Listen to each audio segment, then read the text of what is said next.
The magnolia trees were still dripping from an afternoon storm when the cars started lining up outside the Bell estate, headlights cutting through the fog like something out of a dream nobody quite believed yet.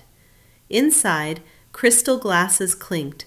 Reporters stood at the edge of the lawn, cameras aimed at the front steps, waiting for the richest bachelor in 3 counties to announce the woman his grandmother had chosen to be his bride.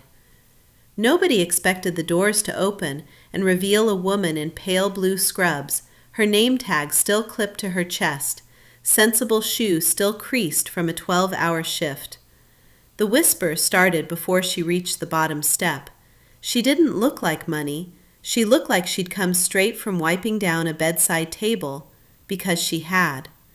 But an old woman in a wheelchair, wrapped in a shawl the color of dried roses, was smiling wider than anyone had seen her smile in years, one thin hand raised, one finger pointed steady as a compass needle. Her, Odessa Bell said. I choose her. To understand why, you have to go back before the cameras, before the scrubs, before anybody in that town knew what kind of test love was about to become. Stay with me. Alicia Monroe kept her life small on purpose. 29 years old, a certified nursing assistant at Sweetwater Manor, the kind of woman who balanced her checkbook by hand because it made the numbers feel more real. Her apartment above the hardware store on 3rd Street had exactly 4 framed photographs, a television no bigger than the one her mother owned in 1998, and a coffee maker that had been like it was dying for 6 years. She drove a Honda with 190,000 miles on it and a Bible verse taped to the dashboard that her grandmother had written out by hand before she passed. She did not believe in coincidences, but she also did not believe, not anymore, in fairy tales. There had been 2 men before this story really begins, and both of them had taught her the same lesson from different directions. The first was Devon, who she'd been engaged to at 24, back when her mother's diagnosis came in and the medical bills started arriving like a second job. Devon held her hand in the hospital waiting room exactly twice. By the 3rd round of bills, he'd stopped answering his phone before 6 p.m., and by the 6th month, he was gone entirely, leaving behind a half-empty apartment and a note that used the word overwhelmed 4 times without once using the word sorry. The second was Preston, 2 years later, a man with a good job who liked her fine in private and flinched, just slightly, every time he introduced her to his coworkers. This is Alicia, he'd say, never adding what she did for a living, like her scrubs were something to be managed around rather than something to be proud of. She found out from his sister that he'd told his mother she was figuring things out, as though caring for dying strangers with more patience than most people had for their own families was a phase instead of a calling. So Alicia built walls the way some people build houses, carefully, load-bearing, meant to last. She told herself the work was enough, that her mother's steady recovery was enough, that Sunday dinners with her mama and her Aunt Ruth were enough. Most of that was true. But there was a particular kind of loneliness in being the strong one all the time, the one who never needed catching, and it followed her home even when she refused to name it. At work, she was known for 2 things. She never rushed a resident, not even on her busiest days, and she never once complained about room 14, the one everybody else avoided because its occupant, Miss Odessa Bell, was famously particular and famously sharp-tongued for a woman of 86. Alicia liked her immediately. Nobody else did, at first. Marcus Bell had grown up on Odessa's back porch, shelling pecans until his fingers ached, in a house with a roof that leaked in exactly one spot, no matter how many times somebody patched it, in a town where everybody knew everybody's business, and most of that business involved who had money and who didn't. His family didn't. His daddy worked 2 jobs and still came up short some months. His mama died when he was 9, and Odessa, his grandmother, tough as hickory, gentle as flour, raised him the rest of the way on scripture, discipline, and a stubborn belief that hard work outlasted luck. He picked pecans for money starting at 11, mowed lawns at 13, and by 16 was fixing lawnmower engines in a shed behind the church. At 19, he'd saved enough from 3 jobs to buy a beat-up delivery truck that became, 11 years and a great deal of sleepless nights later, the seed of a logistics company moving freight across 4 states, making him, at 34, the kind of wealthy that made strangers nervous just to stand near him. Money hadn't changed the way he checked his own oil. It hadn't changed the way he called Odessa every Sunday at 6 p.m. sharp, because that was what you did for the woman who raised you. It hadn't changed the way he tipped, quietly and generously, or the way he remembered names other men in his position had trained themselves not to see. The valet, the janitor, the woman refilling the coffee station at 4 a.m. during a shareholder retreat. What money had changed was how people looked at him in rooms full of money. He still felt, some nights, like a boy who'd wandered into a house that wasn't his, waiting for somebody to notice and ask him to leave. He wore his watch a little loose, kept his suits a little plain.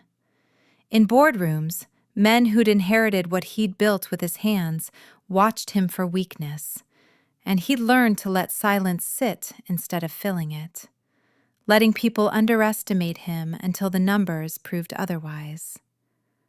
3 things about him mattered more than his bank account, though nobody printed them in the business magazines.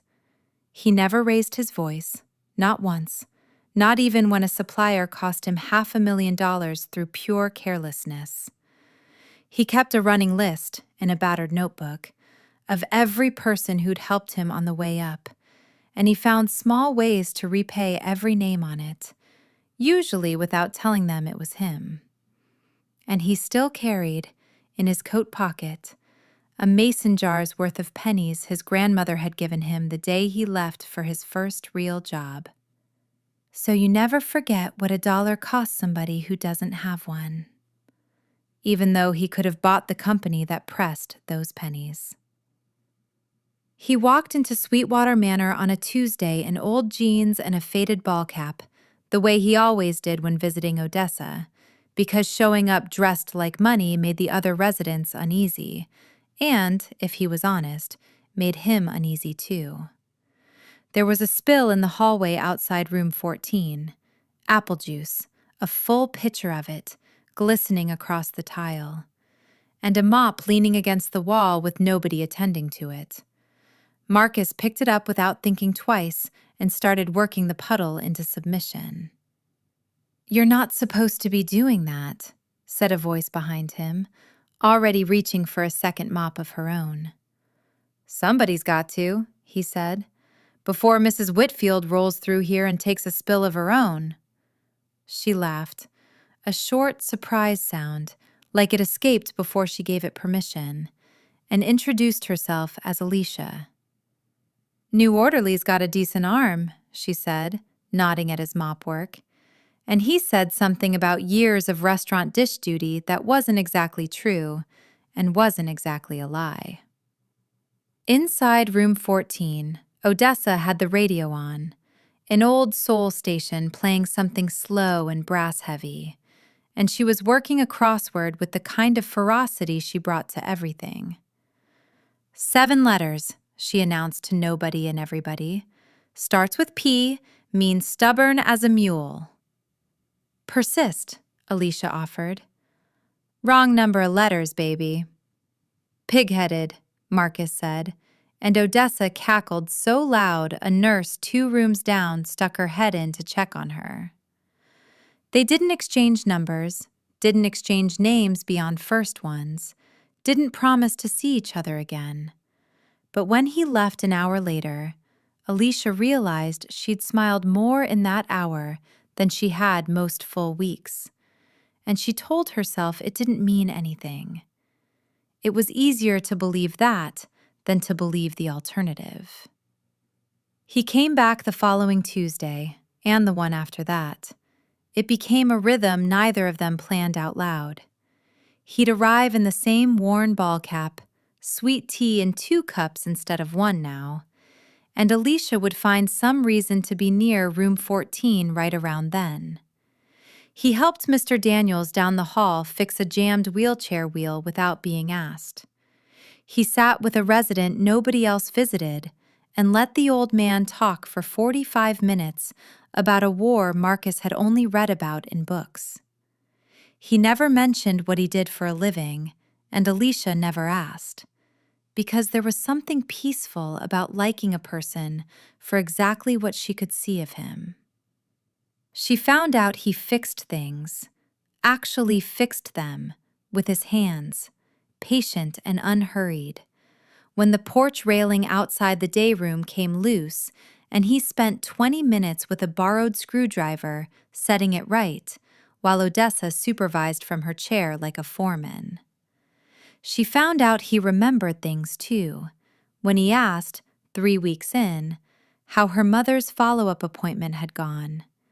A detail she'd mentioned once, in passing, weeks before. She started saving him a seat, metaphorically, in the parts of her day that used to belong only to work. She stopped double-checking her guard was up around him, which for Alicia was its own kind of surrender. He never pushed, never asked for more than she offered, just kept showing up, steady as Tuesday itself, and something in her, brick by careful brick, started coming down. Before we go further, I want to ask you something, because it's really the heart of tonight's story.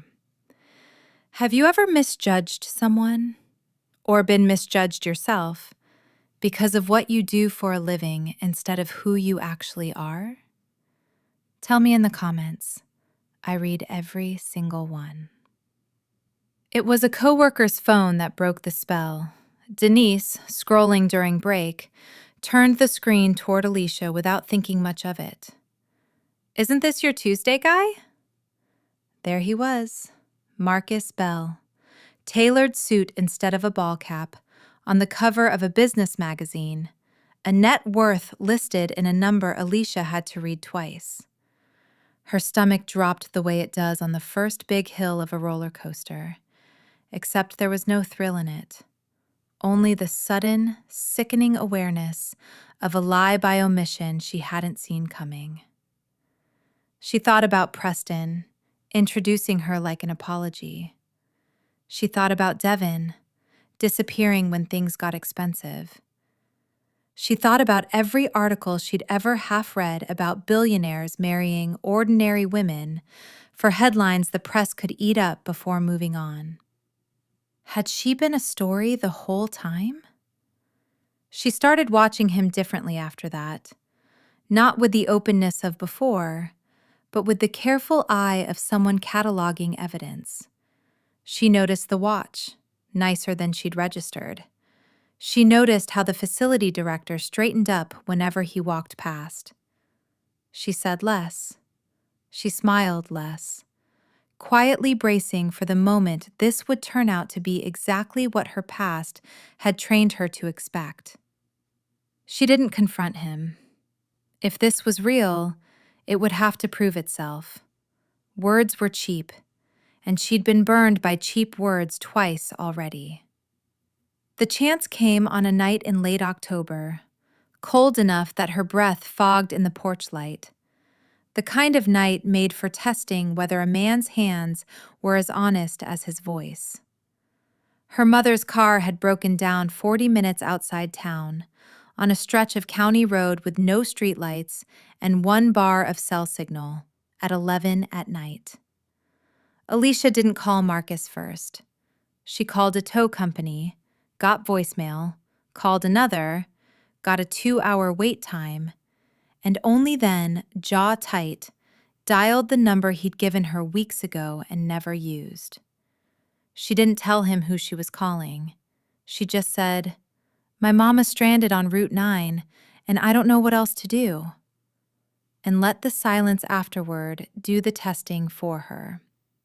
Waiting to see if he'd send an assistant, a driver, a solution wrapped in someone else's hands. He said, "I'm already grabbing my keys." Nothing more. He arrived in his own truck, no driver, in the same jacket he wore to Sweetwater, headlights cutting gold through the dark. He knelt in gravel that scraped his knees to check under the hood himself before deciding it needed a real mechanic.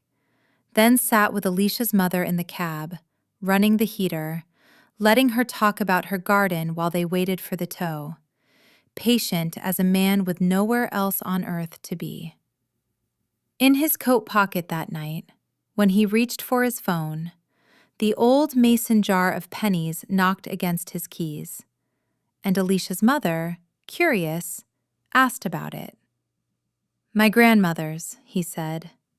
"She gave it to me so I'd never forget what $1 costs somebody who doesn't have one." Alicia, standing outside in the cold, watching through the windshield, felt something crack open in her chest that had nothing to do with the temperature. She had a jar just like it at home, her own grandmother's, full of pennies nobody in her family had ever spent, because some things weren't about the money. 3 days later, the article ran. It appeared on a gossip site first, then 2 larger outlets by lunch. A quote attributed to sources close to Bell Logistics, suggesting the whole bride selection stunt was calculated image repair after a rocky quarter, meant to paint the reclusive young CEO as humble and heart-led right before an investor meeting. The quote read like something Marcus might actually say if he were cynical enough, which was exactly what made it land like a blow. Alicia read it twice at her kitchen table, coffee going cold beside her, that old familiar voice in her head saying, "See, you knew. You always know. You just wanted to be wrong this time." She didn't call him. She didn't answer when he called her, twice that evening, 3 times the next morning. She went to work and did her job with the same steady hands as always, because Room 14 didn't deserve less of her just because her own heart was in pieces. But she stopped stopping by after her shifts, stopped saving the seat, stopped letting herself hope. Odessa noticed. Odessa noticed everything. "You're avoiding my grandson," she said, not a question on the 4th day. "I'm doing my job, Miss Odessa."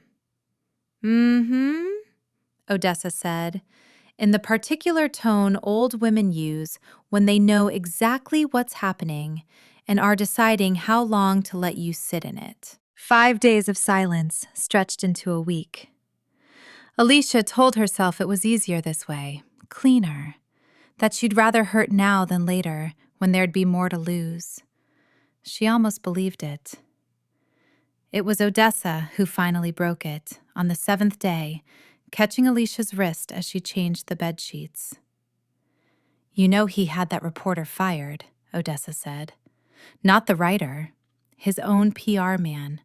Fired him inside an hour, made him issue a correction himself, in writing, with his name on it. My grandson doesn't chase headlines, baby. He chases quiet." Alicia went still, the sheet half folded in her hands. What? He shut the whole department's phones off for a week so nobody else could feed a story like that again.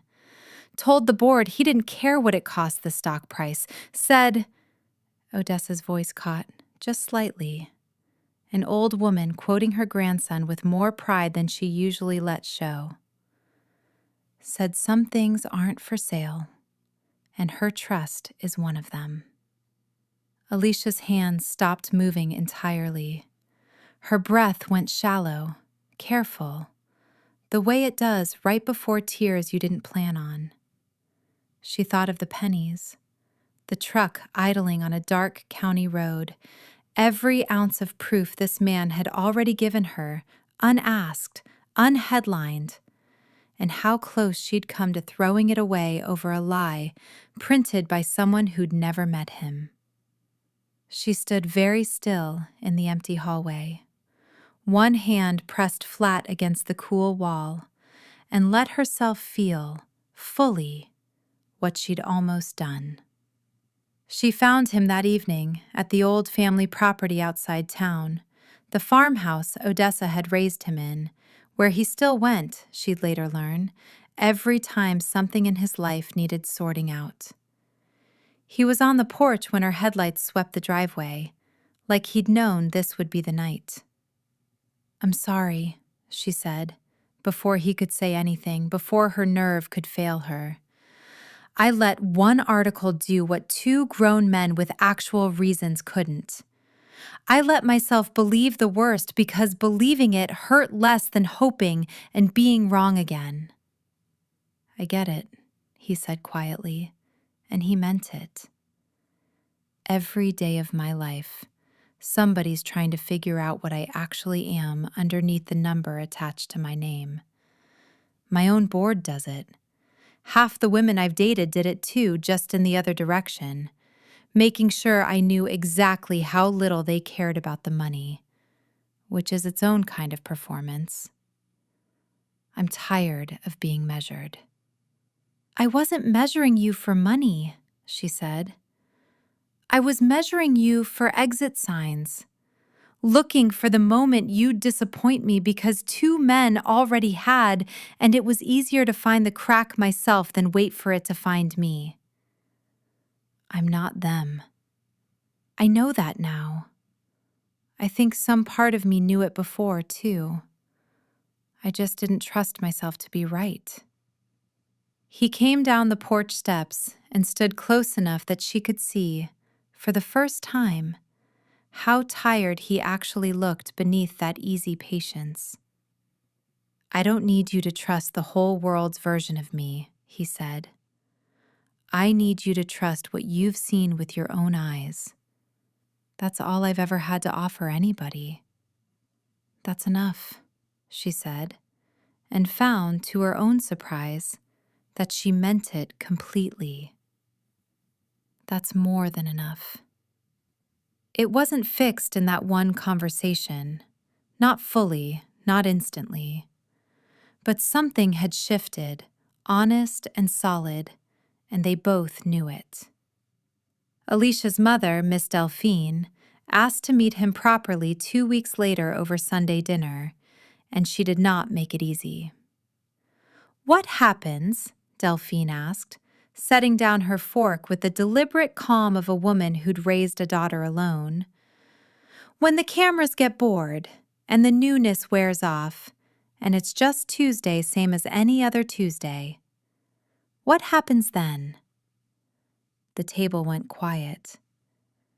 "Then it's still Tuesday, ma'am," Marcus said, not defensive, not rehearsed. "I was coming to Sweetwater Manor a year before I ever laid eyes on your daughter, sitting with a grandmother most people find too much trouble to sit with. Wasn't a camera in sight. I go where I said I'd go, whether or not anybody's watching, because that's the only kind of man my grandmother raised." Delphine studied him a long moment, the kind of look that had ended conversations before they started. Then, slowly, her posture loosened. "Pass the peas," she said, and Alicia let out the breath she'd been holding. It was Odessa, in the end, who told Alicia the fuller truth, one quiet afternoon in room 14, with the crossword abandoned on the tray table. "I set it up," Odessa admitted, no apology in her voice, only satisfaction. "Told the family I'd choose his bride so he'd start showing up places where money doesn't get you special treatment. Sweetwater, church suppers. I wanted him around people who'd love him even if he showed up broke, because I raised him to be that kind of person, and I wasn't about to let money erase it." "Alicia, so this whole thickness, wasn't a test of you, baby. It was a test of him. You were never an experiment. You were the answer I was hoping he'd find on his own. Marcus, in the doorway, hadn't meant to overhear, but he didn't look surprised. Knew what she was doing, he said. Let her do it anyway. Figured if it led me somewhere real, it'd be worth the theater.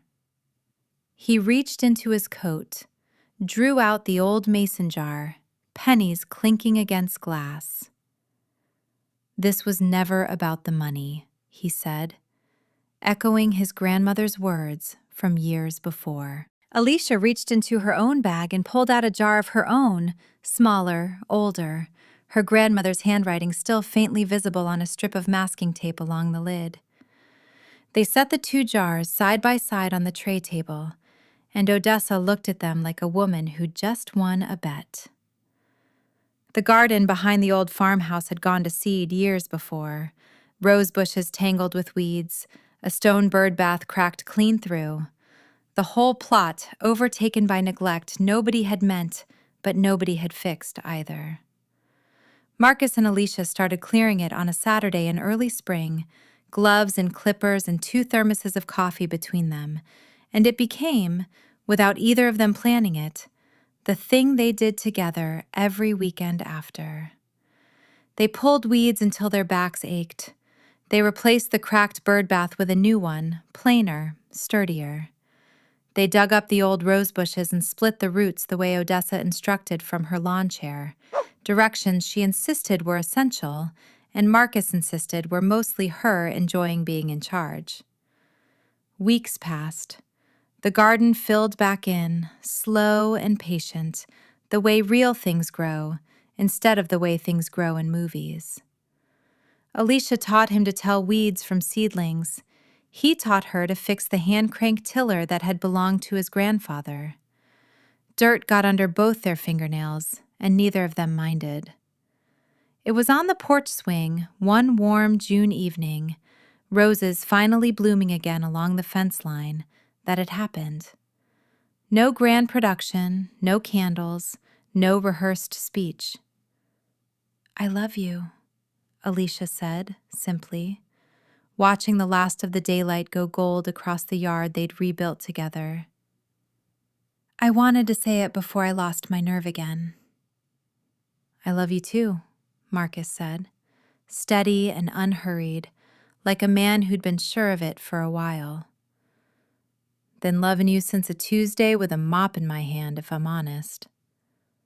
Neither of them made it bigger than it needed to be. It didn't need to be bigger. It was already enough. He proposed under the pecan tree at Sweetwater Manor, the same courtyard where he'd first fixed a porch railing while Odessa supervised. An ordinary Tuesday afternoon, residents watching from the day-room windows, no photographers in sight, because he'd learned exactly what kind of moment deserved to stay private. He handed her the old mason jar, heavier than she remembered, and when she looked inside, past the familiar clink of pennies, a ring sat nestled among them, plain and solid, chosen because it wasn't flashy, because he wanted her to see the ring, not the price of it. "Some things you can't buy," he said, echoing the words his grandmother gave him half a lifetime ago. "But I want to spend every day I've got trying to give you everything anyway. Not because you need it, because I want you to have it, from a man who showed up long before he ever had a reason to." Odessa, watching from her wheelchair by the window, pressed a handkerchief to her eyes and pretended, badly, it was allergies. Alicia said yes, hands shaking, the jar of pennies held tight against her chest, in the same courtyard where a mop and a spilled pitcher of apple juice had started all of it. If there's one thing I hope you carry out of this story, it's this. Love isn't proven by what somebody says when things are easy. It's proven by what they do when nobody's watching, when there's nothing to gain from showing up except the decision to be there anyway. Fear will always hand you 100 reasons to guard your heart. But sometimes, the bravest thing a person can do is let the evidence speak louder than the fear. To notice the mop already in their hands, the truck already idling in the driveway, and let that be enough. Somewhere outside a small Georgia town, there's a garden full of roses that almost went to weed, tended now by two people who almost let a headline decide their story instead. Now I want to hear from you. Do you think Odessa's test was fair to Marcus, setting the whole thing up without telling him? And have you ever had to unlearn a fear from your past before you could trust someone good standing right in front of you? Drop your answers below. If this story moved you, hit subscribe and share it with somebody who needs a reminder that real love shows up quiet, not loud.